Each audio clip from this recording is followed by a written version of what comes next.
À la une de la presse américaine tout de suite, on retrouve Xavier Yvon, notre correspondant en direct de New York. Ce qui fait la une chez vous, Xavier, ce sont les révélations du New York Times qui ont sorti des feuilles d'impôt de Donald Trump. Et visiblement, ça a eu un effet dévastateur sur l'humeur du milliardaire. C'est en tout cas ce que raconte le Washington Post. Ah oui, là, on a le Trump en roue libre. Il s'est totalement laissé aller samedi soir dans un meeting juste après l'annonce du scoop sur ses impôts. Le récit du Washington Post est édifiant. Donald Trump devait lire un communiqué de 9 lignes. Ça lui a pris 25 minutes. Il a totalement oublié le prompteur auquel il s'astreignait depuis des semaines pour mieux maîtriser son message et son image. Il s'arrêtait en fait au milieu d'une phrase et il a attaqué violemment Hillary Clinton. Et il est allé jusqu'à mimer son malaise du 11 septembre. Vous vous souvenez de cette fameuse vidéo où on la voit à deux doigts de s'évanouir? Eh ben, Trump, l'acteur, a rejoué la scène.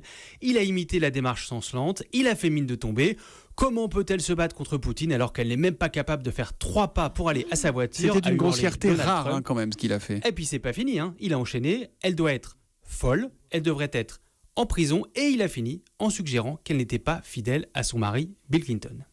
On imagine la tête de ses conseillers qui tentent de le canaliser. C'est en fait l'apothéose d'une des pires semaines de sa campagne, écrit le Washington Post.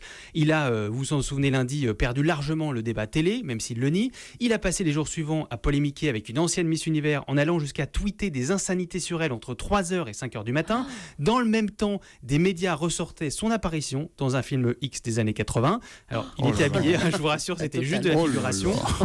Et donc, avec en plus les révélations sur ses impôts, il fallait que Donald Trump expulse.